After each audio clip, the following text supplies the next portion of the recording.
నమస్తే, welcome to YR TV. నేను రంజిత్. యావత్తు భారతదేశ వ్యాప్తంగా కూడా తెలంగాణ కాదు అన్ని రాష్ట్రాల ప్రజలు కూడా ఎదురు చూస్తున్నది ఒకటే. 2026తో ఆపరేషన్ ఖగార్తోని మావోయిస్టులను పూర్తి స్థాయిలో ఏ అడవులలో లేకుండా ఏరిపారేస్తామంటూ భారతీయ జనతా పార్టీ వాదిస్తూ దాన్ని ఆచరణలో పెడుతున్న పరిస్థితి మనం చూసాం. ఇలాంటి పరిస్థితులలో మావోయిస్టు పార్టీకి సంబంధించిన నేతలు, కీలక నేతలు అంటే కేంద్ర కమిటీకి సంబంధించిన నేతలలో దాదాపుగా నలుగురు లొంగిపోవడం, 12 మంది ముఖ్యులు లొంగిపోవడం, దాంతో పాటు వివిధ రాష్ట్రాలకు సంబంధించిన కీలకమైన వ్యక్తులు కూడా లొంగిపోతున్న పరిస్థితి కనబడింది. ఇక మొన్నటికి మొన్న అనంత్, దాంతో పాటు కబీర్ కావచ్చు, నేడు రామ్ధేర్ కావచ్చు, చాలా మంది నేతలు కూడా లొంగిపోతున్న పరిస్థితి కనబడుతుంది. ఇక మరోవైపు ఇటు బర్సి దేవకు సంబంధించి వ్యూహం అయితే కొనసాగిస్తుంది అని ఒక చర్చ అయితే జరుగుతుంది. అసలు మావోయిస్టు పార్టీకి సంబంధించి జరుగుతున్న పరిణామాలలో తెలంగాణ సమాజంతో పాటు యావత్తు భారతదేశంగా వ్యాప్తంగా మావోయిస్టు ప్రభావం ఉన్న ప్రాంతాలు ఏ రాష్ట్రాలలో అయితే ఉన్నాయో అక్కడ మావోయిస్టుల లొంగుబాటును సమాజం హర్షిస్తుందా, వ్యతిరేకిస్తుందా? వీళ్ళు పూర్తి స్థాయిలో వీళ్ళ గమ్యం ఇక ముగిసినట్టేనా? దానికి సంబంధించి చర్చించే ప్రయత్నం అయితే చేస్తా.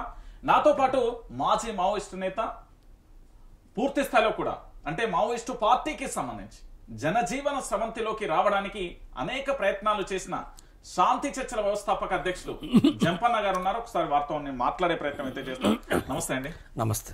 ఏంటి, ఎలా చూడొచ్చు అంటే కేంద్ర కమిటీకి సంబంధించిన కీలక సభ్యులు లొంగడం, దాంతో పాటు దండకారణ్యం మొత్తం ఖాళీ అయిపోతుందా?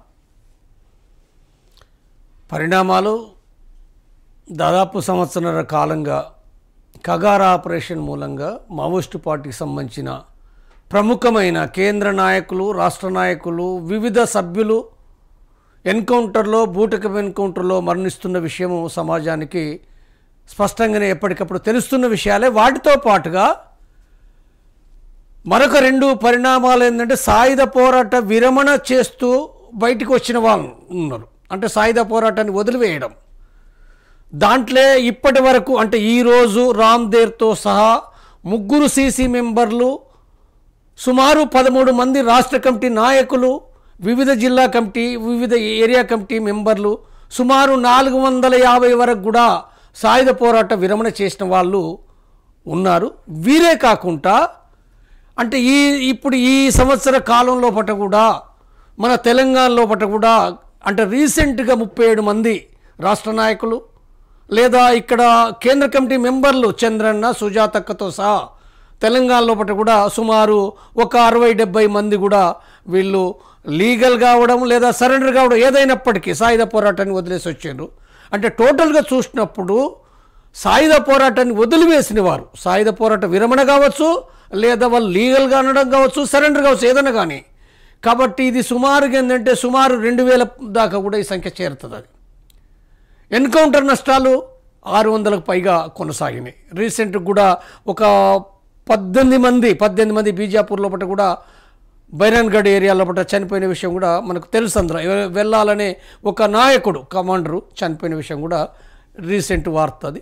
కాబట్టి ఈ పరిణామాలు ఏవైతున్నాయో మావోయిస్టు పార్టీ అని అంటే సాయుధ పోరాట మార్గము అని ఏదైతుందో అంటే మావోయిస్టు పార్టీ అనగానే మనకు గుర్తుకొచ్చేది ఏంటంటే సాయుధ పోరాట పంతాల పట్ల పనిచేస్తున్న పార్టీ. కాబట్టి ఆ పార్టీ ఏదైతుందో ఆ సాయుధ మార్గానికి సంబంధించింది చాలా తీవ్రమైన వెనుకంజల ఉంటూ దెబ్బతింటున్న క్రమం ఏదైతే అది కనబడుతుంది.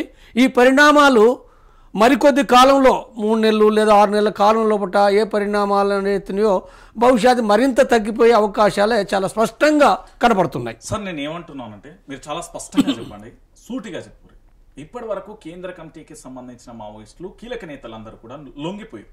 దాంతోపాటు మీరు చెప్పిన లెక్కనే 60 మంది లొంగిపోయారు. దాంతోపాటు ఆసన కానీ వేణుగోపాల్తో 200 పైచిలుకు అనేది ఒక లెక్క సంఖ్య అనేది చెప్పారు. లొంగిపోయిన మావోయిస్టులలో మీరు ఉన్నారు గతంలో. అంటే మీరు సాయుధ విరమణ చేసిర్రా, లేకపోతే సమాజం కోసం వచ్చిల్లా, జనజీవన స్రవంతిలోకి కలవడానికి వచ్చిల్లా అనే విషయాన్ని పక్కన పెడితే లొంగిపోయిన మావోయిస్టులు ఈ సమాజం కోసం ఏం చేశారు? ఇప్పటి వరకు వాళ్ళు చేసిన ఉద్యమాలు ఏంది? ఇప్పుడు లొంగిపోతున్న మావోయిస్టులు ఈ సమాజం కోసం ఏం చేస్తారు? కేవలం ఈ పబ్బం కోసం మాత్రమే అనుకోవచ్చా? మొట్టమొదటిగా సరెండర్ అని అంటే సరెండర్ అనే భాష ప్రభుత్వము చాలా కాలం నుంచి మాట్లాడమే తప్పది. సరెండర్ అంటే లొంగిపోవడం. ఎవరికి లొంగిపోతున్నారు?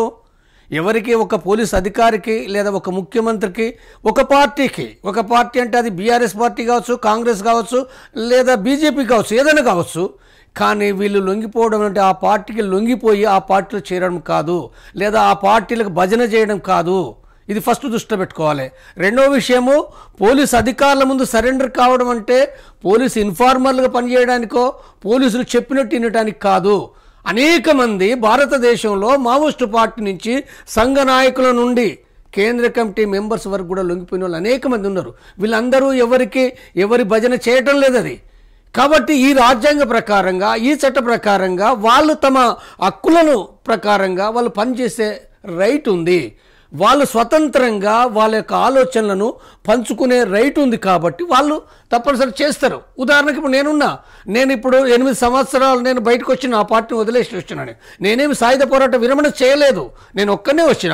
కాబట్టి నేను వచ్చినప్పుడు, నేను బయటకు వచ్చిన తర్వాత ఈ 8 సంవత్సరాల కాలంలో నేను ఎవరికి, ఏ ప్రభుత్వానికి కానీ లేదా ఏ పార్టీలకు కానీ లొంగిలేను. నేను స్పష్టంగా నా ఆలోచనలు ఏవైతున్నాయో, నా స్పష్టమైన, అది వివిధ పార్టీల విషయంలో కావచ్చు, వ్యవస్థ విషయంలో కావచ్చు, సమాజం విషయంలో కావచ్చు, నాకు సంబంధించిన ఆలోచనలు, అభిప్రాయాలు నేను కమ్యూనిజాన్ని బలపరిచే విధంగా, మార్క్సిజాన్ని బలపరిచే విధంగా. మార్క్సిజాన్ని బలపరచడం అంటే ఈ దేశంలో కార్మికులు ఉన్నారు, ఈ దేశంలో రైతులు ఉన్నారు, ఈ దేశంలో శ్రమజీవులు ఉన్నారు, ఈ దేశంలో మహిళలు ఉన్నారు, ఈ దేశంలో దళితులు ఉన్నారు, ఈ దేశంలో నిచ్చెన మెట్ల కుల వ్యవస్థ ఉంది. కాబట్టి ఈ మొత్తం అందరి గురించి మాట్లాడడం అనేది అవుతుందో, నేను మావోయిస్ట్ పార్టీలు అయితే ఏదైతే మాట్లాడినో నేను ఆ విషయాలు అంతకంటే మరింత తీవ్రంగా కూడా ఒక సాయుధ పోరాట మార్గాన్ని వదిలేసి అంతకంటే తీవ్రంగా నేను మాట్లాడుతున్నాను. కాబట్టి ఇక్కడ లేదు సార్, నేను డైరెక్ట్ అడుగుతాను. కేవలం మీ అవసరం కోసం సాయుధ విరమణ పోరాటం అంటున్నారు. అది సాయుధ విరమణ పోరాటం కాదు, మీరు భయపడి లొంగిపోతున్నారు అనేది క్లారిటీగా కనబడుతుంది. ఎందుకంటే అక్కడ సాయుధ బలగాలను ఎదుర్కోలేక అడవులన్నింటిని వదిలేసి సమాజంలోకి వస్తున్నారంటే భయపడి వస్తున్నారు కదా. అవును, దీనికి సంబంధించింది ఏదైతే ఉందో సరెండర్ల విషయంలో గతంలోనే తెలంగాణ కమిటీ, నేను సెక్రటరీగా కేంద్ర కమిటీ మెంబర్గా ఉన్నప్పుడు 2004 లోపట ఆ పార్టీ సమీక్షలు రాసుకున్న విషయం ఏంటంటే, సరెండర్ అయ్యే వాళ్ళందరూ కూడా భయం చేత లొంగిపోతుండడం చాలా తప్పు. అదే చెప్తా. ఎట్లా అనంటే, చాలామంది ఉద్యమం పైన విశ్వాసం లేకపోవచ్చు.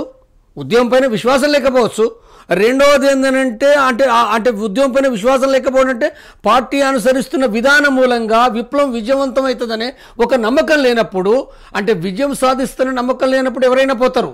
విజయం సాధిస్తున్నామని నమ్మకం లేకపోతే ఎవరైనా పోతారు. కాబట్టి పోయే వాళ్ళందరూ ప్రాణభయానికే పోతుండనుకోవడం తప్పు అనే విషయాన్ని ఆ సమీక్షలో చాలా స్పష్టంగా రాసినాము. కాబట్టి వాళ్ళు 100 ఫైరింగ్లో ఉండి అనేక వాటిని విజయాలు సక్సెస్ చేసిన వాళ్ళు లొంగిపోతుండడం ఎట్లా కరెక్ట్? అది భయం అంటే ఇప్పుడు అట్లా అంటే భయం చేత లొంగిపోవడం కాదు. మార్గం ఏదైతుందో ఇక్కడ, ఈ మార్గం ద్వారా, సాయుధ పోరాట మార్గం ద్వారా విజయం సాధిస్తామనే నమ్మకం లేకపోవచ్చు, లేదా వివిధ అనేక విషయాలపైన కూడా ఆ విధానాల ప్రకారంగా విజయము ఈ కాలంలో సకాలంలో సాధిస్తామని నమ్మకం లేకపోవచ్చు. దాని అర్థం మార్క్సిజం పైన విశ్వాసం లేకపోవడం కాదు. ఈ ప్రపంచంలో, ఈ దేశమే కాదు, ఈ ప్రపంచంలో మార్క్సిజం మాత్రమే మొత్తంగా, అంటే మానవుల లోపల ఏవైతే వర్గ విభేదాలున్నాయో, కుల విభేదాలున్నాయో, మతం ఉందో, అనేక రకాలుగా అసమానతలు, వివక్షతలనియో, వీటిని తొలగించే ఒకే ఒక్క మార్గం మార్క్సిజం మాత్రమే, కమ్యూనిజం మాత్రమే. కాబట్టి తప్పనిసరిగా గొంతెత్తి లొంగిపోయిన వాళ్ళు కూడా, వాళ్ళు ఆలోచించే వాళ్ళైతే తప్పనిసరిగా గొంతెత్తి కమ్యూనిజం మాత్రమే ఏకైక పరిష్కారం అనే విషయాన్ని అయితే గంటాపదంగా చెప్తారు. కాబట్టి ఇక్కడ ప్రాణభయం సమస్య కాదు. అంటే మీ ఉనికి కోసం, మీ స్వార్థం కోసం, మీ యొక్క పేరు కోసం మాత్రమే కమ్యూనిజం, మార్క్సిజం అనే మాటలు మాట్లాడుతున్నారు అనేది చాలా బలంగా చెప్పొచ్చు. ఎందుకంటే ఇప్పటి వరకు లొంగిపోయిన వాళ్ళైనా లేదా లొంగిపోతున్న వాళ్ళైనా ఎవరైనా కావచ్చు, సమాజంలో మీరు మాట్లాడుతున్నా అన్నారు. ఆ ఉద్యమం ఎంత తీవ్రత, ఎంతమంది మీద ప్రభావం చూపింది. ఈ రోజు వాళ్ళు లొంగిపోవడానికి ఏదో సాయుధ విరమణ లేకపోతే ఆయుధ విసర్జన అనే పదాలు వాడుతున్నారు తప్ప నిజంగా అడవులలో ఉండలేని పరిస్థితి. యువత కూడా ఎవరు అటు వైపు అసలు ఆలోచన కూడా లేదు. ఇప్పటి వరకు లొంగిపోతున్న దాంట్లో మీరు హైలైట్ చేస్తున్నారు తప్ప ఈ సమాజంలో హిడ్మా గానీ లేదా మరికొంతమంది ఎన్కౌంటర్ అయినప్పుడు ఏ రోడ్ల మీద ధర్నాలు జరిగినా ఎక్కడ నిరసన వ్యక్తం చేస్తారు? ఒక్క మాటలో చెప్పండి. ఇప్పుడు ఈ రెండు వేరు విషయాలు. ఇప్పుడు ఒకటేంటంటే, సాయుధ పోరాటము ఒకనాడు చాలా బలంగా కొనసాగింది మావోయిస్టు పార్టీ నాయకత్వంలో. అంటే అలాంటిది, అంటే గత కొన్ని సంవత్సరాలుగా, గత 5-6 సంవత్సరాలు, 7-8 సంవత్సరాలకు కూడా ఏంటంటే వాళ్ళు ఎలాంటి ప్రజా ఉద్యమాన్ని కొనసాగించడం లోపల కూడా విఫలమైన వాళ్ళు. ఎలాంటి ప్రజా ఉద్యమం అయినా, సాయుధ ఉద్యమం అయినా ఈ రెండూ లేవు. ఈ రెండూ లేనప్పుడు ఈ రెండు అంటే మీ భాషలో ఏంటి? ప్రజా ఉద్యమం అంటే ప్రజలు వివిధ వర్గాలుగా వివిధ సెక్షన్లుగా ఉన్నారు. వాళ్ళు కార్మికులుగా, రైతులుగా, కార్మికులు కూడా అనేక విభాగాలు ఉన్నాయి, లేదా ఉద్యోగులు కూడా అనేక విభాగాలు ఉన్నారు, రైతులుగా ఉన్నారు, లేదా వివిధ అంటే నిచ్చెన మెట్ల కుల వ్యవస్థలో కూడా దళితుల రిజర్వేషన్ కావాలి, లేదా బీసీల రిజర్వేషన్ కావాలి. అనేకమైన ఈ సమస్యలు ఏవైతున్నాయి, ఈ మొత్తం సమస్యల విషయంలో కూడా మావోయిస్ట్ పార్టీ ఎక్కడ కూడా ఏంటంటే ప్రజా ఉద్యమాలు నిర్వహించాలనుకుంటుంది, కానీ నిర్వహించలేని ఒక పరిస్థితుల్లో పడ్డది. ఎందుకనంటే ఆ పార్టీ ప్రజా సంఘాలు నిషేధించారు, ఆ పార్టీ ప్రజా సంఘాలు నిషేధించారు, ఆ పార్టీ కవర్ సంఘాలు పెడితే వాటిని అరెస్ట్ చేశారు, కేసులు పెట్టిండ్రు. ఆ పార్టీ నాయకత్వం కింద కూడా ఎలాంటి ప్రజా ఉద్యమాలు చేస్తే కేసులు పెట్టడం, జైలు పెట్టడము. కాబట్టి నేను ఈ ప్రశ్న కంప్లీట్ చేయాలి. కాబట్టి ఆ దృష్టిలో పెట్టుకున్నప్పుడు ఇప్పుడు ఎవరైతే సాయుధ పోరాట విరమణ చేస్తామని వస్తుండ్రో వాళ్ళు ఏం చెప్పిండ్రు, వాళ్ళు స్పష్టంగా 22 పేజీల లోపల వాళ్ళ యొక్క ఒక ప్రకటన లోపల అక్కడ సాధ్యం కాదు కాబట్టి ఇప్పుడు బయట చట్టబద్ధ పద్ధతిలో పట్ల కష్టమే అయినప్పటికీ చట్టబద్ధ పద్ధతిలో పట్టిన వెంటనే రాజ్యాధికారం తెస్తామని వాళ్ళు ఏం చెప్పలే. కానీ చట్టబద్ధ పద్ధతిలో పట్ల ప్రజలను సంఘటితం చేయాలి, చైతన్యవంతం చేయాలనే విషయాన్ని ఏంటంటే వాళ్ళు చెప్పిండ్రు, పదే చెప్తుండ్రు. కాబట్టి ఇప్పుడు వాళ్ళు ఇంకా రాలేదు కదా, అంటే ఇప్పుడు ఆల్రెడీ ఇప్పటికీ వచ్చి మొన్ననే అయింది కాబట్టి వాళ్ళు ఇంకా టైం పడుతుంది. వాళ్ళు బయటకు వచ్చి వాళ్ళ కార్యక్రమాన్ని వాళ్ళు స్పష్టంగా ప్రకటించి చేయడానికి ఆ టైం పడుతుంది. కాబట్టి మీ ప్రశ్న ఏదైతే ఉందో రేపు ఏం జరుగుతుందో మనం ముందు చూడవలసిన విషయమే తప్ప ఇప్పుడు వెంటనే తేలిపోయిన విషయం కాదు. అది నేను 1970 కానీ 1980 నుంచి మొదలు పెడదాం సార్. మావోయిస్ట్ పార్టీకి సంబంధించి ఆనాడు ఉన్న పరిస్థితులు అది గిరిజన గ్రామాలు కావచ్చు, గూడాలు కావచ్చు, అప్పుడున్న దాంట్లో వ్యవస్థ కావచ్చు, రాజ్యం కావచ్చు, రాజ్యాధికారంలో చాలా మంది ఇబ్బంది పడుతున్నప్పుడు అప్పుడు మిమ్మల్ని దేవుళ్ళుగా భావించారు. అంటే ప్రత్యామ్నాయం లేకపోవడం, తర్వాత పార్టీలు పుట్టుకొచ్చినాయి, ప్రజల పక్షాన్ని నిల్చున్నాడు, ధర్నాలు, రాస్తారోకలు అన్ని చేసిన పరిస్థితిగా మిమ్మల్ని పూర్తిగా నిషేధించలేదు కదా. అడవి బాటలో ఉన్న వాళ్ళు ప్రజా ఉద్యమాలు చేస్తాం, లేదా సంఘాలు పెడతాం, ఒక వెనక ఉండి శక్తిలా నడిపిస్తామంటే ఇదెంత వరకు సాధ్యమవుతుంది? అది సాధ్యం కాదు. కాబట్టి ఇప్పుడు సాయుధ పోరాట విరమణ చేసిన వాళ్ళు చెప్పేదైనా నేను చెప్పేదైనా నేను మొదటి నుంచి చెప్పేది ఏంటంటే ఇప్పుడు చట్టబద్ధంగా ప్రజల్ని సంఘటితపరచడానికి ఒక అవకాశం ఉంటుంది. చట్టబద్ధంగానే ఆర్గనైజ్ చేయాలి. కాబట్టి తప్పనిసరిగా చేయాలనే విషయం నేను గత 8 సంవత్సరాల నుంచి నేను చెప్తున్నట్టు నేనేం పార్టీ పెట్టలే, లేదా నేను ఇతర పార్టీలో చేరలేదు. కాబట్టి మొదటగా ఈ విషయాలు ఏవైతున్నాయో తప్పుడు భావాలను వ్యతిరేకించి దాన్ని సరిదిద్దడానికే నేను గత కొంతకాలంగా నేను చేస్తున్నా. కాబట్టి వీళ్ళు ఎవరైతే వచ్చిన వాళ్ళు కూడా ఏంటంటే ఇప్పుడు అది మునుముందు వాళ్ళు చేయవలసిన కార్యక్రమం కాబట్టి అది ఏ రకంగా వాళ్ళు చేస్తారనే విషయాన్ని కూడా చూడాలి. వీళ్ళు మాత్రమే కాదు, ఇప్పుడు ఈ దేశంలో వివిధ కమ్యూనిస్టు పార్టీలున్నాయి, సోషలిస్ట్ పార్టీలున్నాయి. నేను ముఖ్యంగా సోషలిస్ట్ పార్టీల గురించి కూడా నేను చెప్తున్నాను. అంటే ఈ దేశం పెట్టుబడిదారు వ్యవస్థ ఉందని చెప్తూ అంటే కొన్ని పార్టీలు కూడా ఈ దేశంలో ఉన్నాయి. ముఖ్యంగా ఎస్సీసీ అనే ఒక పార్టీ ఉంది, అంటే socialist unity centre of India అనే ఒక పార్టీ ఉంది. తర్వాత మరొకటి రెవల్యూషనరీ వర్కర్స్ పార్టీ అని ఒక పార్టీ ఉంది. కాబట్టి వీళ్ళు ఏదైతుందో భారతదేశంలో పట్ల కూడా వివిధ రాష్ట్రాల్లో పట్ల విద్యార్థుల్లో పట్ల కార్మికుల్లో పట్ల కూడా వీళ్ళు ఆర్గనైజ్ చేస్తున్నారు. కాబట్టి వీళ్ళు కూడా ఏంటంటే కొన్ని కార్యక్రమాలు నిర్వర్తిస్తున్నారు. కాబట్టి దేశంలో పట్ల ఎవరైనప్పటికీ అంటే కమ్యూనిజం ప్రచారం చేయాలనుకుంటే, సోషలిజం ప్రచారం చేయాలనుకుంటే, ప్రజలను కూడా ఏంటంటే చైతన్యవంతం చేయాలనంటే చట్టబద్ధంగా చేయకుండా అడవి లోపట ఆయుధాలు పట్టుకొని ఉండి చేయడం ద్వారా ఇప్పుడు సాధ్యం కాదు. ఇప్పుడు మీ ప్రశ్నలో ఒకటి ఉన్నారు, అంటే ఒకనాడు మావోయిస్ట్ పార్టీ చేసిందంటే మావోయిస్ట్ పార్టీ చేసింది నిజమే, గత కాలంలో చేశారు, కానీ ఆనాడు ఉన్నట్టుగా ఇవాళ చేయలేరు. సార్ ఒక్క మాట, మీరు ఆనాడు చేయలేరు, ఈనాడు చేయగలరు, దానికి పూర్తి స్థాయిలో అర్థం చెప్పాలంటే, ఒక మాటలో చెప్పాలంటే గిరిజనులు అమాయకులు కాబట్టి, చదువుకోలేదు కాబట్టి వాళ్ళకి సమాజం గురించి క్లారిటీగా సమాజానికి తెలియదు. ఇక్కడి మీరు అంటే నగరాలుగా ఉండే హైదరాబాద్ కానీ, ముంబై కానీ, మహారాష్ట్ర కానీ, లేదా పూణే కానీ ఇతరత్ర రాష్ట్రాలకు సంబంధించో లేదా నగరాలకు సంబంధించి చూసుకుంటే అక్కడ నుండి ఎవరు మావోయిస్ట్ పార్టీలోకి జైన్ కాలేదు సార్. కేవలం ఇప్పుడు లొంగిపోతున్న ప్రతి వారి ముఖం చూస్తే గిరిజన బిడ్డగానే కనబడతారు. మీరు అక్కడికి వెళ్ళి వాళ్ళ మీద ఆధిపత్యం చేయడం కోసం మాత్రమే జరిగింది తప్ప మరో ఆలోచన లేదనేది ఇక్కడ స్పష్టంగా ఉన్నది అనేది ఒక అంశం ఉంది. ఇప్పుడు ఇక్కడ తెలంగాణ సమాజం నుంచి పార్టీ ప్రారంభమైనప్పుడు 100,000 సంఖ్యలో బట్ట అనేక మంది చదువుకున్న వాళ్ళు వచ్చారు. ఇంజనీర్సు, డాక్టర్సు, లాయర్సు, పీజీ చేసిన వారు అనేక మంది విద్యార్థికులు వచ్చారు, కార్మిక వర్గం నుండి వచ్చారు, యువకులు వచ్చారు. వీళ్ళందరూ కూడా ఆదివాసులేం కాదు. కొద్దిమంది ఆదివాసులు, దళితులు ఉన్నప్పటికీ అనేక మధ్యతరగతి వర్గాల నుండి కూడా మావోయిస్టు పార్టీలోకి వచ్చారు, నాయకులైనరు. ఇక్కడ పార్టీ ప్రారంభమై ఈ పార్టీ ఏదైతుందో అనేక ప్రాంతాలకు, అది ఛత్తీస్గఢ్ కావచ్చు, ఒరిస్సా కావచ్చు, జార్ఖండ్ కావచ్చు, వివిధ రాష్ట్రాలకు అది విస్తరించింది. ఈ విస్తరించిన క్రమం లోపట అంటే అనేక రాష్ట్రాల లోపల కూడా నానాదివాసీలు కానీ లేదా ఇతర మధ్య కులాలకు సంబంధించిన వాళ్ళు కానీ అనేక మంది వచ్చారు, అనేక మంది చనిపోయారు. మహారాష్ట్రలో చనిపోయిన ఉన్నారు, ఒరిస్సాలో చనిపోయిన ఉన్నారు, జార్ఖండ్లో చనిపోయిన ఉన్నారు, లేకపోతే బెంగాల్లో చనిపోయిన ఉన్నారు, లేకపోతే హర్యానా పంజాబ్లో చనిపోయిన ఉన్నారు. అయితే మనకు ఎక్కువగా ఏంటంటే మావోయిస్టు పార్టీ లోపట అంటే ఇప్పుడు ఎక్కువ దండకారణ్యం అంటే ఛత్తీస్గఢ్ ఆదివాసీ ప్రాంతం. కాబట్టి ఆదివాసీ ప్రాంతంలో పట్ట ప్రత్యేకించి సల్వాజూడు మూలంగా వేల సంఖ్యలో పట్ట అక్కడ పార్టీలో రిక్రూట్ అయినరు. ఈ రిక్రూట్ అయ్యి ఇప్పుడు వాళ్ళు కొనసాగుతున్నారు. ఈ కొనసాగే దాంట్లో ఒకటి ఏంటంటే మిగిలిన రాష్ట్రాల నుంచి ఏంటంటే పార్టీ దెబ్బతిన్నది. ఇప్పుడు ఉదాహరణకు తెలంగాణ, ఆంధ్రలో కూడా దెబ్బతిన్నది కదా.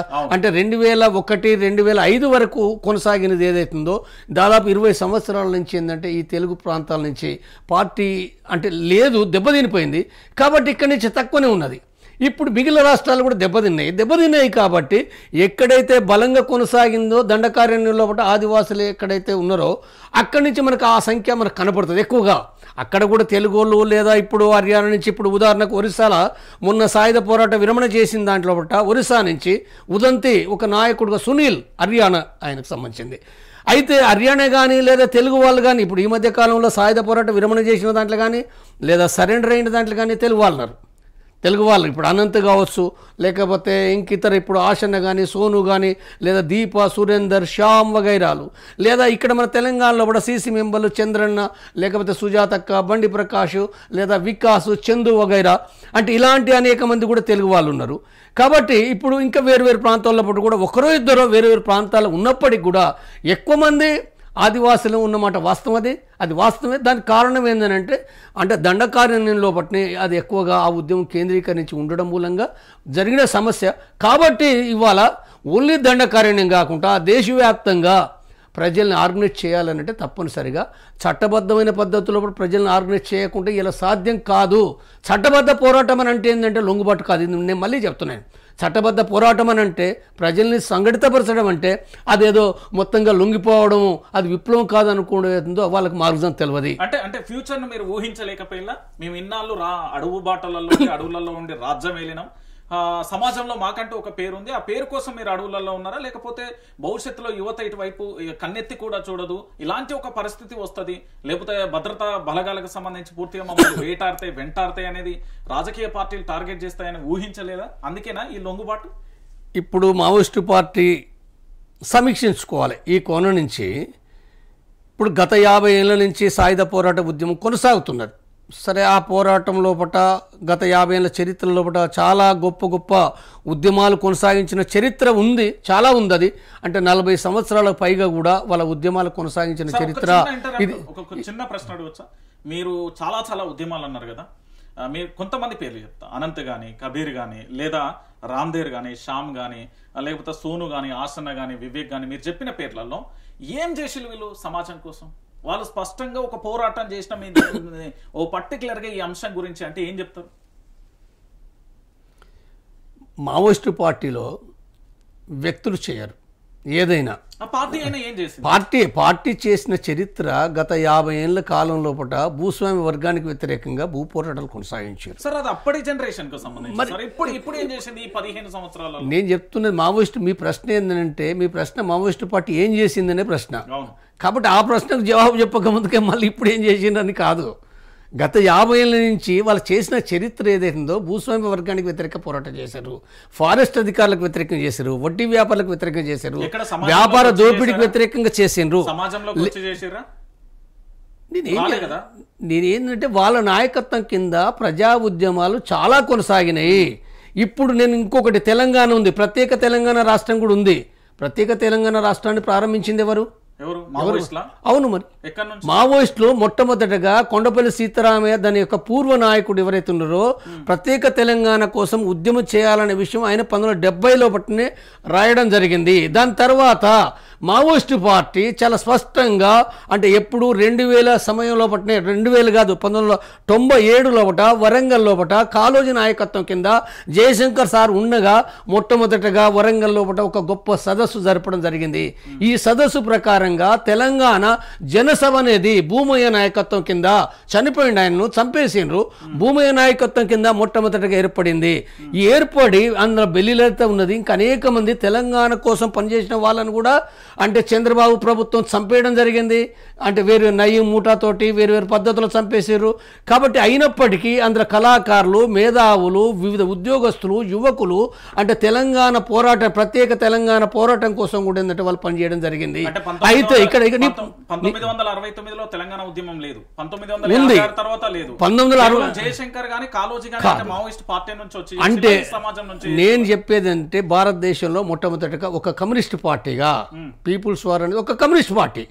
ఈ దేశంలో మొట్టమొదటగా కొండపల్లి సీతారామయ్య ఏదైతుందో ఒక కమ్యూనిస్ట్ పార్టీ నాయకుడిగా చెప్పడం మూలంగా ముఖ్యంగా 2000 లోపట అంటే ఆ ఊపు రావడానికి ప్రధానంగా పీపుల్స్ వార్ పార్టీ, ప్రధానంగా నేను చెప్పాను నీ ప్రశ్నకు చెప్తా, ప్రధానంగా మావోయిస్టు పార్టీ. ఈ మావోయిస్టు పార్టీ కనుక చెప్పకపోతే, మావోయిస్టు పార్టీ కనుక దీన్ని వ్యతిరేకిస్తే అంటే అది వెంటనే ప్రత్యేక తెలంగాణ పోరాటంగా అది ఒక విజయవంతం అయిద్దాన్ని మనం చెప్పలేము. అది ఎందుకు చెప్పలేమని అంటే వాస్తవంగా చాలామంది యువకులు, విద్యార్థులు మేధావి రంగంలో ఆనాటికి అంటే ఆనాడు 2000 నాటికి ఏంటంటే బయట ఒక ప్రజా రంగాల లోపట, పట్టణాల లోపట, మైదానాల లోపట పీపుల్స్ వార్ ప్రభావం చాలా బలమైంది. అంటే తెలంగాణ, ఆంధ్ర ఈ ప్రాంతాల్లో లోపట. కాబట్టి అలాంటి బలమైన ఒక పార్టీ అది అది అది ఏదైతే మాట్లాడిందో దాని మూలంగా అనేక మంది కూడా దీనికి నాయకులైన వాళ్ళు కూడా వీళ్ళందరూ కూడా ఏంటంటే గతం లోపల వాళ్ళకి ఏదో ఒక రకంగా పీపుల్స్ వార్ తోటి సంబంధాలు ఉండి పీపుల్స్ వార్ ఆలోచనలు కలిగిన వాళ్ళు, ఈ మేధావులు రావడం, ఈ కళాకారులు రావడం, గద్దర్ లాంటి వ్యక్తి కూడా వచ్చి పాటలు పాడడం ఎందుకు జరిగింది? పీపుల్స్ వార్ చెప్తేనే కదా. కాబట్టి ఇది కనుక జరగకపోతే కేసీఆర్ చేస్తే నేను చెప్తున్నా ఒక కేసీఆర్ ఎక్కడో ఉండేటోడు. కేసీఆర్ విషయాన్ని పక్కన పెడదాం.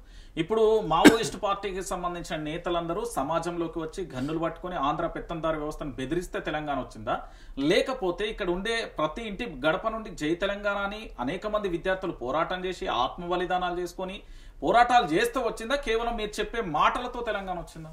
ఇప్పుడు తెలంగాణ రావడానికి స్పష్టంగా మావోయిస్టు పార్టీ చెప్పేదైనా, నేను చెప్పేదైనా, ఎవరు చెప్పేదైనా తెలంగాణ ప్రజల యొక్క పోరాట ఫలితమే. తెలంగాణ పోరాటం అని అంటే ప్రత్యేకించి విద్యార్థులు, యువకులు, మేధావులు, కళాకారుల యొక్క పాత్ర చాలా గణనీయమైంది.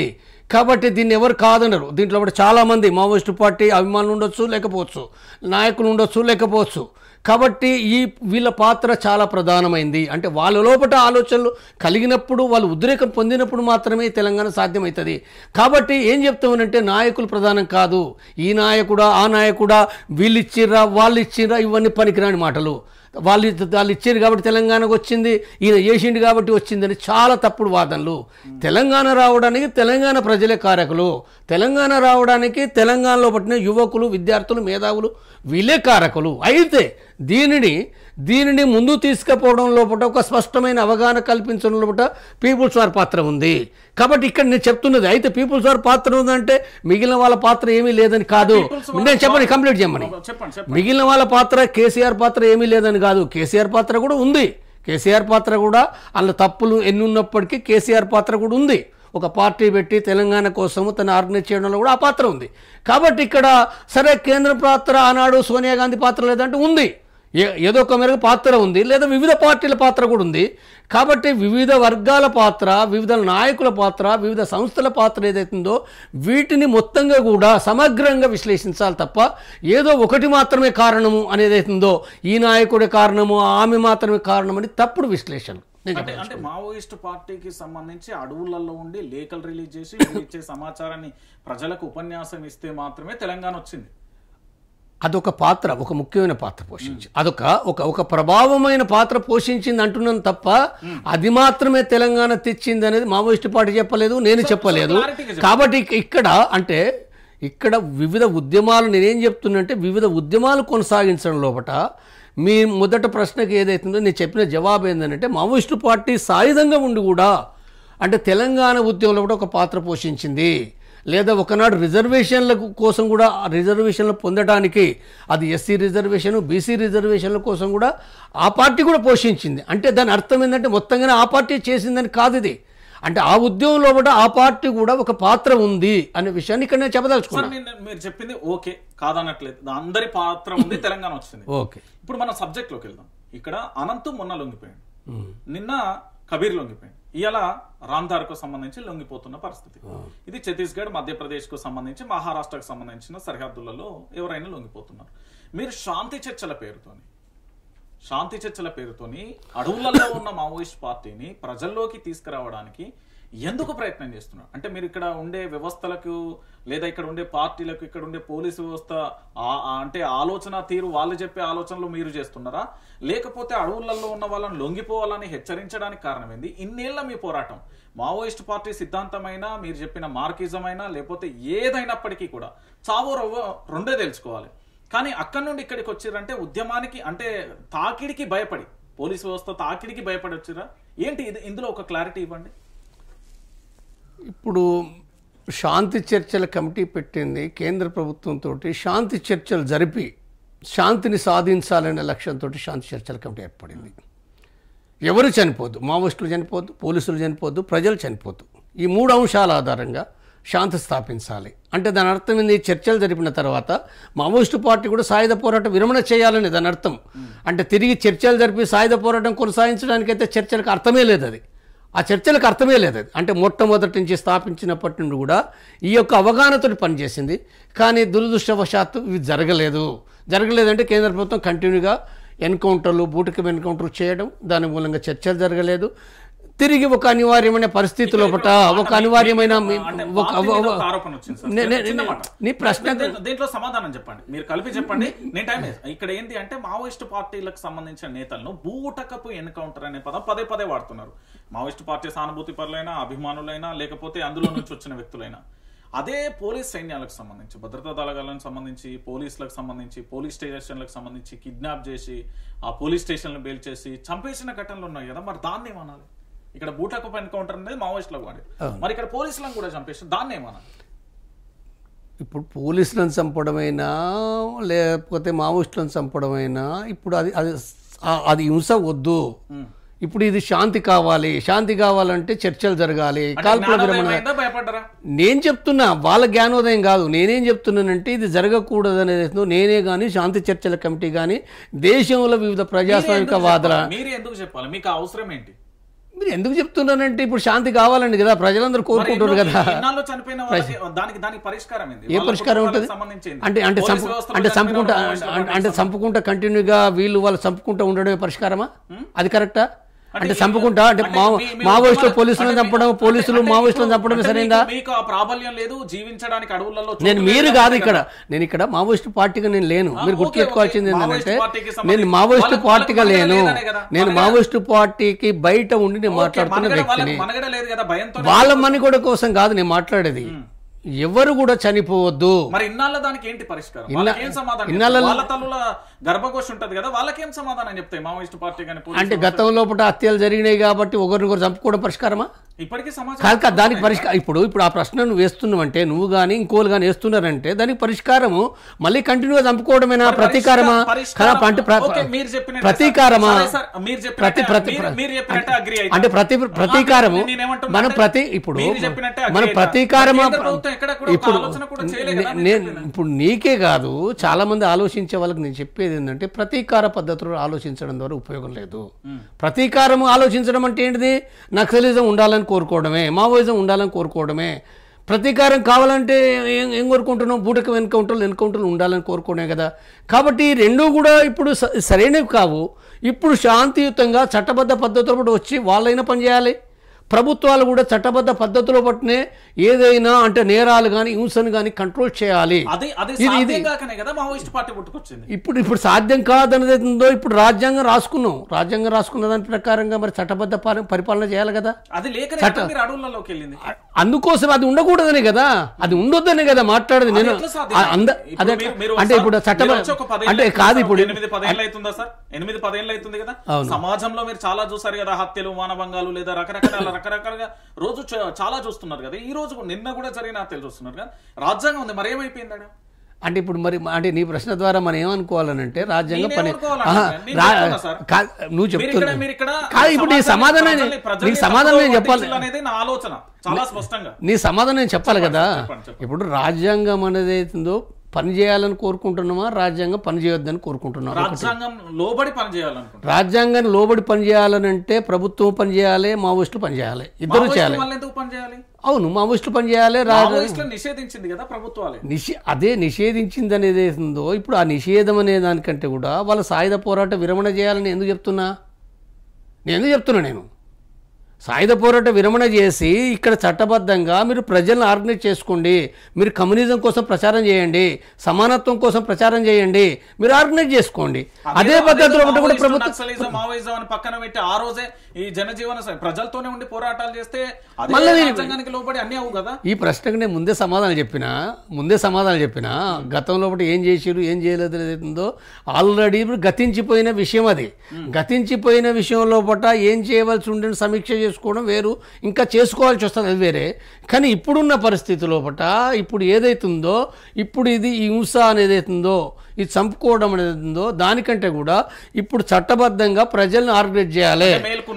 మావోయిస్ట్ పార్టీ మేల్కున్నదని నేను చెప్పడంలే కదా. ఇప్పుడు నేను మావోయిస్ట్ పార్టీ కాదు కదా. నేను మావోయిస్ట్ పార్టీ లోపల మావోయిస్ట్ పార్టీ నుంచి వేర్వేరు వ్యక్తులు, వేరువేరు మనుషులు వందల సంఖ్యలో వాళ్ళు సాయుధ పోరాట విరమణ చేశారు, వాళ్ళది వేరే. తర్వాత ఇక్కడ మావోయిస్టు పార్టీ అనేది అవుతుందో ఆ పేరుతోటి ఉన్న వాళ్ళు కూడా ఇప్పుడు ఆల్రెడీ లోపల ఉన్నారు. వాళ్ళు సాయుధ పోరాటం కొనసాగిస్తామని వాళ్ళు ఉన్నారు. కాబట్టి వాళ్ళు ఏం మార్చుకుంటారు అనేది మనం ముందు చూడవలసిందే. కాబట్టి ఇప్పుడు ఇక్కడ మనం చెప్పేది ఏదైందో ఇక్కడ మనం మూడో పక్షంగానే తప్ప మనం సాయుధ పోరాట విరమణ చేసిన వాళ్ళ ఆ సంస్థల భాగం కాదు, మావోయిస్టు పార్టీల భాగం కాదు. కాబట్టి ఇక్కడ ఒక శాంతిని కోరుకోవడమే మాత్రమే కాకుండా ఒక కమ్యూనిజం నిర్మించాలంటే కూడా ఇక్కడ చట్టబద్ధంగా కూడా ప్రజలను ఆర్గనైజ్ చేయకుండా ఇది సాధ్యం కాదనేది ఏందో నేను చెప్తున్నా. ఇది నా వాయిస్. ఇది ఓకే సార్, మీరు శాంతి చర్చల పేరుతో మీ వాయిస్ ఇది. ఇప్పుడు మావోయిస్టు పార్టీలో కుట్రపూరితంగా వాళ్ళల్లో ఉన్న అంతర్గత కలహాలతోనే కొంతమందిని కుట్రపూరితంగా ఎన్కౌంటర్ చేపిస్తున్నారు. దాంట్లో హిట్మా మీన్, దాంతోపాటు మీ సీసీ మెంబర్గా ఉన్న గతంలో ఎన్కౌంటర్ అయిన వ్యక్తి కావచ్చు. ఈ రోజు లొంగిపోతున్న వాళ్ళంతా వాళ్ళ స్వార్థాల కోసం లొంగిపోతున్నారు అనేది స్పష్టం కాదంటారా, అవునంటారా? ఇది పూర్తిగా తప్పు, అబద్ధం, దుష్ప్రచారం. ఎట్లానంటే నువ్వు స్వార్థపూర్తిగా నువ్వు చెప్పు, ఎట్లా చెప్తావు చెప్పు. మరి నేను ఎప్పుడు నువ్వు స్వార్థ కాదు అంటే అనేవాళ్ళు కూడా ఏమంటారు అంటే ఇప్పుడు ఆ మార్గం వాళ్ళ మార్గం ఏదైతే వాళ్ళు స్పష్టంగా చెప్తున్న విషయం ఏంటంటే ఇప్పుడు ఆ మార్గం షూటబుల్ కాదు.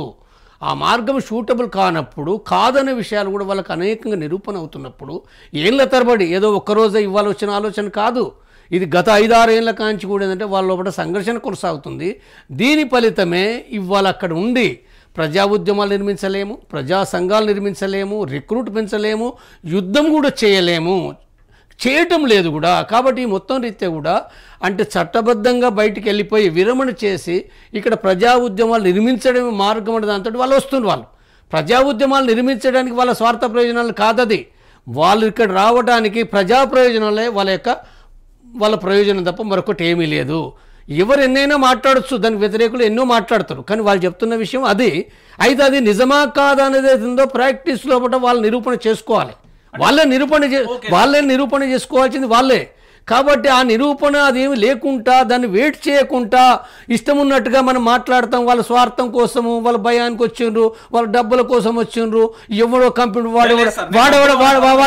వాడేవాడో కంపెనీ వాడేదో పిచ్చి మాటలు మాట్లాడితే, లాయిడ్ కంపెనీ పిచ్చి మాటలు మాట్లాడితే ఆ పిచ్చి మాటలు పట్టుకొని మాట్లాడడానికి కూడా ఏంటంటే అర్థం లేదు. కాబట్టి ఇక్కడ వాళ్ళు ఏం చేస్తారో వాళ్ళు చూడాలి.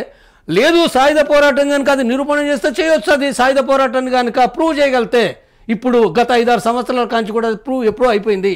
అనేక మంది కేంద్ర కమిటీ సీనియర్ మెంబర్సు, రాష్ట్ర కమిటీ మెంబర్లు వందల సంఖ్యలో వస్తుంటే పార్టీ ఇప్పుడు తగ్గిపోతున్న వాళ్ళు లేదా బయట ఉన్న అభిమానులు సాయుధ పోరాటం అని చెప్పి మాట్లాడే వాళ్ళు నిర్మించండి, తప్పేం లేదు కదా. మీరు సాయుధ పోరాటం నమ్ముతుండ్రు, చేయండి, తప్పేముంది.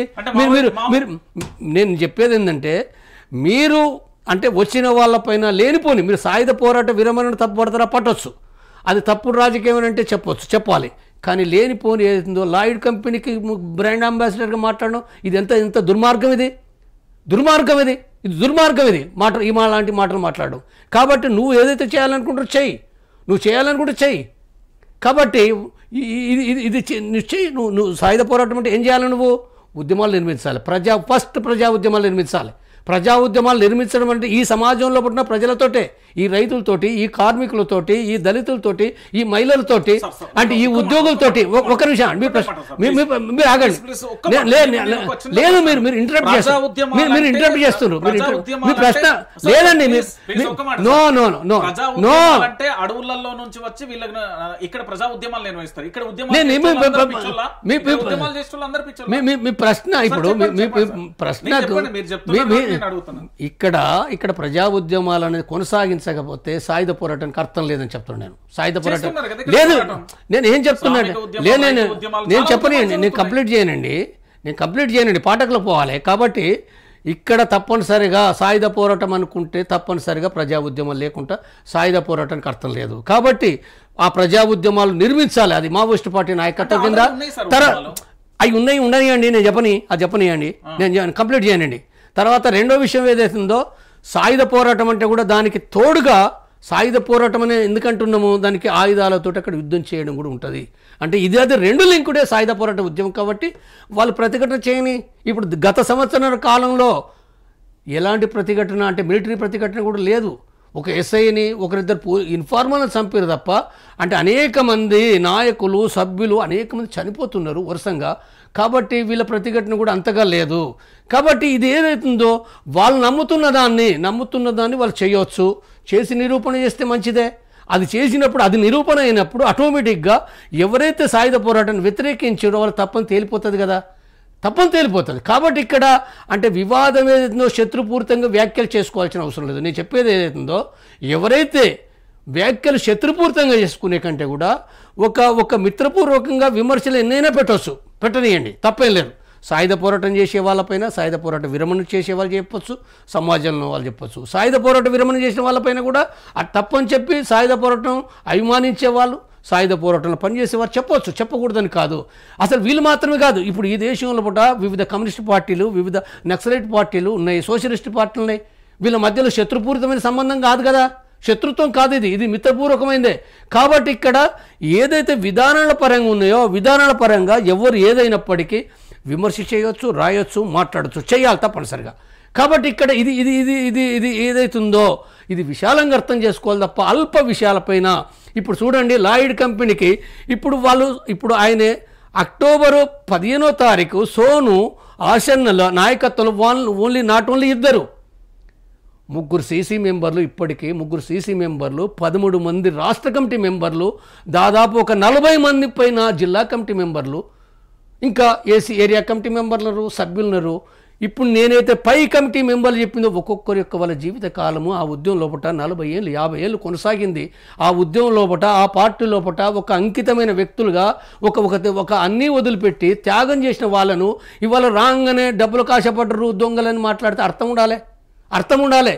నిన్నటిదాకా ఆడ పనిచేసి వచ్చినోడు అంటే వెంటనే అంటే లాయిడ్ కంపెనీ వాడు ఇచ్చే అంబాసిడర్ ఖర్చు ఎంత నేను చెప్తున్నా. అంటే మనం లాజిక్గా దీనికి ఆధారాలు లేవు. వాడేదో పిచ్చి మాటలు మాట్లాడిన ప్రధానికి అట్లంటే మరి అట్లా అనుకుంటే గణపతి లొంగిపోయింది అని ప్రచారం చేశారు. అయిందా? నేను తప్పని చెప్పిన గణపతి లొంగిపోయింది అని. లేకపోతే ఇప్పుడు దేవ్జీ ఇడుమాలను చంపిస్తాను కారకుడు అని చెప్పి ఇంకెవడో మాట్లాడితే నేను దాన్ని ఖండించిన రాంగ్ అని చెప్పిన.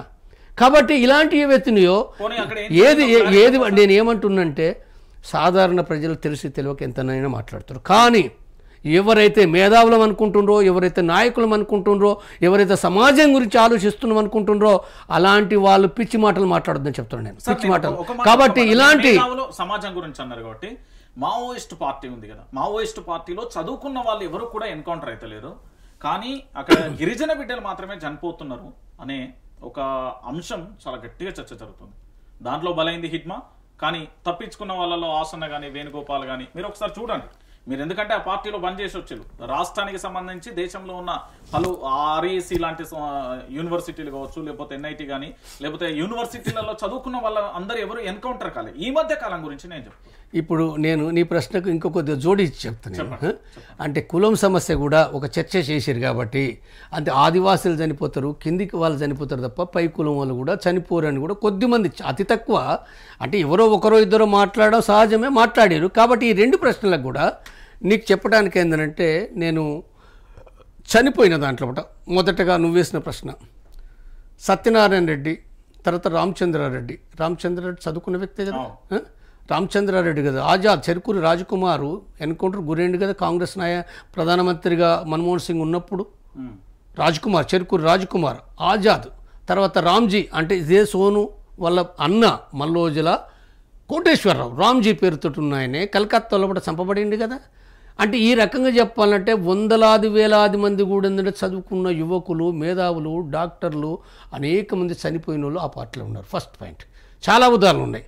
తర్వాత రెండవది ఇప్పుడు కులం సమస్య వచ్చింది. కులం సమస్యకు సంబంధించింది కూడా ఇప్పుడు మరి చనిపోయిన దాంట్లో రామ్జీ బ్రాహ్మణ్ అంటే కుల ప్రకారంగా, రాజ్కుమార్ కమ్మ, సత్యనారాయణ రెడ్డి, తర్వాత మన ఇప్పుడు రాజుదాదా, వీళ్ళు కూడా రెడ్డి. మరి వీళ్ళు మాత్రమే కాదు, అనేక మంది రెడ్డి వాళ్ళు చనిపోయిన ఉన్నారు, కమ్మ వాళ్ళు చనిపోయిన ఉన్నారు, బ్రాహ్మణ వాళ్ళు చనిపోయిన ఉన్నారు, వెలమ వాళ్ళు చనిపోయిన ఉన్నారు. కాబట్టి ఇక్కడ కుల ప్రకారం కూడా నువ్వు మాట్లాడడానికి అర్థమే లేదు అది. తర్వాత ఇప్పుడు ఆదివాసులనే చంపుతున్నానంటే ఉదాహరణకు ఇప్పుడు అంటే సుమారుగా నేను ఈ సాయుధ పోరాట విరమణ ప్రకటించినప్పటి నుంచి చెప్తున్నా, దానికంటే ముందు వేలాది మంది సరెండర్ అయినరు అదే ఆదివాసీలు, అందులో వివిధ కమిటీ మెంబర్లు. కానీ గత 3 నెలల కాలం నుంచి కూడా ఆదివాసీలు అంటే సాయుధ పోరాట విరమణ కానీ సరెండర్ కానీ చేసిన వాళ్ళు కనీసం ఏంటంటే 450 దాటింది సంఖ్య. 450 లోపల ఇప్పుడు ఎవరున్నారు? 450 లోపల ఇప్పుడు సిసి మెంబరు రామ్దేర్ కూడా ఉన్నాడు కదా. ఇప్పుడు ఆల్రెడీ వచ్చేసిండు, అంటే రామ్దేర్ సిసి మెంబర్. అంటే ఇవాళ సాయంత్రము ముఖ్యమంత్రి ముందట ఏంటంటే ఆయన సాయుధ పోరాట 12 మంది వాళ్ళ ఆయుధాలతో సహా సాయుధ పోరాట విరమణ చేస్తుండ్రు. నిన్న కబీర్ అని, అంటే ఆయన పేరు సొంత పేరు సురేందర్ అని కూడా ఉంది. ఆయన ఎక్కడ కూడా అంటే ఇప్పుడు ఇదే ఇడుమా పనిచేసిన ప్రాంతంలో ఆయన నాయకుడుగా ఎప్పటి నుంచో నాయకుడు, ఆయనే ఆదివాసీ నాయకుడైనే. ఆయన కబీర్ అనే తోటి ఇక్కడ పనిచేసిండు. ఇడుమా ఎంతైతే సీనియరో అంతకంటే ఎక్కువ సీనియరే సురేందర్, అంతకంటే ఇంకా ఎక్కువ సీనియరు ఎవరు? రామ్దేరు అక్కడ DKHZC లోపల మొట్టమొదటిగా రాష్ట్ర కమిటీ మెంబర్గా 2005 కాన్ఫరెన్స్ లోపల ఎన్నుకోబడిన వ్యక్తి. 2012 లోపల SMC incharge, state military commission incharge ఆయన ఇన్ఛార్జ్గా ఉన్నప్పుడు ఇక్కడ ఇడుమ 2012 15-16 తర్వాత SMC మెంబర్ అయిన ఆయన 2017-18 తర్వాత SMC మెంబర్ అయ్యాడు. కాబట్టి ఇక్కడ మరి రామ్దేర్ కూడా ఇప్పుడు ఇవాళ వచ్చేస్తుండు కదా. రామ్దేరే కాదు, ఇప్పుడు అక్కడ ఆశన్నతో లొంగిపోయిన దాంట్లో పట సాయుధ పోరాట విరమణ చేసిన దాంట్లో వెంకటేష్ చాలా సీనియర్ ఆయనే, రాష్ట్ర కమిటీ మెంబర్ ఆయనే. రణిత ఆమె మహిళ, ఆదివాసి, ఆమె ఒక రాష్ట్ర కమిటీ మెంబరు. తర్వాత రాజు ఒక రాష్ట్ర కమిటీ మెంబరు. మరి అనేక మంది కూడా వీళ్ళు వచ్చింది కదా. కాబట్టి ఇక్కడ అంటే ఓన్లీ ఆదివాసులనే చంపుతుందో ఓట్ల కోసం కొంతమంది ఆదివాసీ నాయకులు చేసే తప్పుడు ప్రచారం తప్ప ఏమీ లేదు, అందులో వాస్తవాలు కాదు. తర్వాత ఇంకొక విషయం, మావోయిస్టు పార్టీ లోపల ఇలాంటి కుల వివక్ష లేదు, కుల అణిచివేత లేదు, కుల భావజాలం లేదు. అది సమానత్వం కోసం పోరాడుతున్న పార్టీ కాబట్టి ఆ సమానత్వం కోసం వేసిన ఆ పార్టీ లోపల కూడా ఎలాంటి అది తన యొక్క విధానాల్లో లేదు, తన యొక్క కలిసి ఉండే దాంట్లో లోపల లేదు, ప్రమోషన్లో లేదు, ఎలాంటి కూడా కుల వివక్షత లేదు. ఫైనల్ గా ఈ అనంత్ గాని, కబీర్, రామ్దేర్ గాని వీళ్ళ లొంగుబాటును ఎట్లా చూస్తారు? ఏంటి వీళ్ళు ఏం చేయాలని? ఇప్పుడు వాళ్ళు ఏం చేస్తారనేది అవుతుందో, వాళ్ళందరూ వచ్చిన వాళ్ళు దాదాపుగా అంటే సాయుధ పోరాట విరమణ ప్రకటించిన వాళ్ళే సుమారు 400కు కొంత ఎక్కువ తక్కువనే ఉంటారు టోటల్గా. అది ఒరిస్సా నుంచి వచ్చిన వాళ్ళు కానీ, లేదా ఇప్పుడు ఇక్కడ MMC మొత్తం రాష్ట్రం మొత్తంగానే దాదాపు MMC రాష్ట్రం మొత్తం కూడా క్లోజ్ అయిపోయినట్టు చెప్పుకోవచ్చు అక్కడ. కాబట్టి తర్వాత ఇక్కడ ఛత్తీస్గఢ్ నుంచి కూడా పదే అంటే ఆ తర్వాత సోను ఆసన నాయకత్వం కాకుండా కూడా వివిధ సందర్భాల్లో కూడా 10-20 మంది చొప్పున కూడా వాళ్ళు పోతూనే ఉన్నారు. కాబట్టి ఇది 400 దాటుతుంది ఈ సంఖ్య. అంటే వీళ్ళందరూ కూడా సాయుధ పోరాట విరమణ ప్రకటించి వచ్చే వాళ్ళందరూ కూడా మొట్టమొదటగా సోను అని ఏదైతే 22 పేజీల లెటర్ సెప్టెంబర్ 15 తర్వాత రాసిండో, లోపల ఉన్నప్పుడు రాసిందో, ఆ లెటర్ ఏదైతే బయటకు వచ్చిందో ఆ లెటర్ ప్రకారంగానే మేము అందరం బయటకు వస్తున్నాము, సాయుధ పోరాట విరమణ ప్రకటన లోపల వాళ్ళ దాంట్లో ఏముంటుందంటే స్పష్టంగా ఈ దేశంలో కమ్యూనిజం కోసమే పోరాడతామనే విషయం వాళ్ళు స్పష్టంగా వాళ్ళు చెప్పిండ్రు. నూతన ప్రజాస్వామిక విప్లవం అనేది కూడా వాళ్ళు చెప్పిండ్రు. అయితే బయటకు వచ్చిన తర్వాత ఇంకా కొన్ని విషయాలు మేము అధ్యయనం చేయాలి, ఇంకా కొన్ని మార్చుకోవాల్సి ఉంటుంది. కాబట్టి మేము తప్పనిసరిగా దీనికోసమే పనిచేస్తాము, దీనికోసమే ఈ ప్రజానీకంలో పనిచేస్తాము, మా స్వార్థం కోసం కాదు అనే విషయాలు ఏవితో చాలా విస్తారంగా చాలా విషయాలు రాసినది. కాబట్టి వాళ్ళు స్పష్టంగా వాళ్ళు ఇప్పుడు వాళ్ళ ప్రోగ్రామ్ ఏదైతుందో బయటకు వచ్చిన తర్వాత తప్పనిసరిగా వాళ్ళు ప్రకటిస్తారు. ప్రకటించకపోతే వాళ్ళు విమర్శలకు గురవుతారు. కాబట్టి నాకు అర్థమైన కాడికి వాళ్ళని గమనించినప్పుడు వాళ్ళు ఎవ్వరు కూడా ఎక్కడ వాళ్ళ యొక్క అంటే వాళ్ళ కుటుంబం కోసమే ఉండి కమ్యూనిజాన్ని వదులుకునే వాళ్ళు కాదని నాకు స్పష్టంగా అర్థమవుతుంది. వ్యక్తులు కొంత అటు ఇటు ఉంటే ఉండవచ్చు, వ్యక్తులు కూడా కొంతమంది వెళ్ళిపోవచ్చు. కానీ ఓవరాల్గా చూసినప్పుడు మాత్రం ఏంటంటే వాళ్ళు ప్రజల కోసం పనిచేసే వ్యక్తులుగా మనకి ఇప్పుడు ప్రాథమికంగా అర్థమవుతుంది, ప్రాథమికంగా. కాబట్టి ఇది ప్రాథమికం అనే విషయం ఏదో మనకి ఎప్పుడు స్పష్టం కావాలి, ఇంకా కొన్ని నెలలు పోతే వాళ్ళ స్పష్టమైన వాళ్ళ ప్రోగ్రాం పెట్టినప్పుడు దాన్ని బట్టి ఏంటంటే మనం వాళ్ళని విశ్లేషించగలము. ఇది రైట్, థ్యాంక్ యూ సార్. చూస్తారు కదా, మొత్తానికి పూర్తి స్థాయిలో మావోయిస్టు పార్టీకి సంబంధించిన కీలక నేతలు అయితే లొంగిపోతున్న పరిస్థితి కనబడుతుంది. మొన్న అనంత్, నిన్న కబీర్, నేడు రామ్ధీర్. సో లొంగుబాటుకు సంబంధించి మావోయిస్ట్ పార్టీ వ్యూహాలలో పూర్తిగా కూడా సాయుధ విరమణ పోరాటం చేస్తున్నారంటూ కూడా చెప్తున్న పరిస్థితి అయితే కనబడుతుంది. ఇక మరో ఇంటర్వ్యూలో మళ్ళీ కలుద్దాం. చూస్తూనే ఉండండి వైఆర్టీవీ. Signing off Ranjith.